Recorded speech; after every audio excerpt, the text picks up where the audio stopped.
ফার্মের মুরগি। জি স্যার। আমি এইভাবে মিটিং এ বলতেছিলাম যে এত ফার্মের মুরগি, এগুলি তো মাথায় বৃষ্টি পড়লেই জ্বর আসে, আমার মেয়ে তাই হয়। তাই বলবো দৌড়লাম, ঝাঁপ দিয়ে পরীক্ষা দিতে যাবে, বৃষ্টির মধ্যে মাথায় পানি পড়বে, পরের দিন 3টা পরীক্ষা দিতে পারবে না। তারপরে আবার ওয়েদার ব্রডকাস্টিং সেন্টারের দিদিকে কল করলো, তারা মেট্রোলজিস্টরা বললো যে কালকে বৃষ্টি হবে না, আজকে রাতেই শেষ।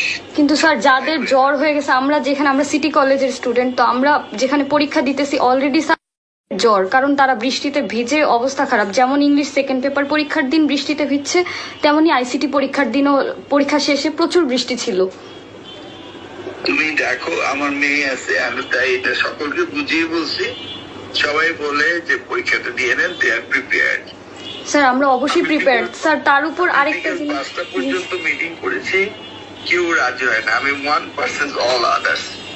তুমি পরীক্ষা দিয়ে ফেলো, কোনো চিন্তা করো না। ওকে, ঠিক আছে স্যার। স্যার আরেকটা কথা স্যার, আমাদের রুটিন দেখেন sir, higher math second paper sir, আপনি তো অবশ্যই জানেন আমাদের সিলেবাস সম্পর্কে, কনিকের মতো মানে এত ডিফিকাল্ট চ্যাপ্টার গুলা স্যার, একদিন মাত্র ছুটি, সেটা কি হয় স্যার? মানে একদিনে কি এতগুলো চ্যাপ্টার রিভাইজ করা পসিবল আমাদের?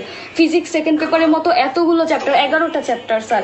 তোমাকে আমি বলি, আমি তোমাদের স্টেক হোল্ডারদের সাথে কথা বলে রুটিন দিয়ে আমি কয়েকবার প্রেস কনফারেন্সে বলেছি যদি এই রুটিন অ্যাকসেপ্টেবল না হয় আমি চেঞ্জ করবো, কিন্তু কেউ রেসিপ্রোকাল রেসপন্স করেনি।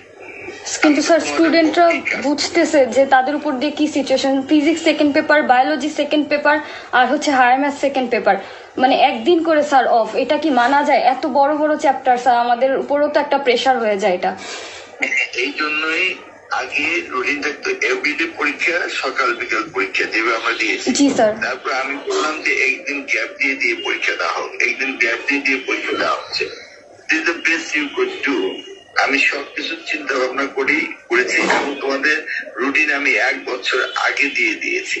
তারপর আমি বেশ কয়েকটা প্রেস কনফারেন্সে বলছি যদি কেউ মনে করে যে আমাকে আবার রিভাইজ করতে হবে, রিভাইজ করবো।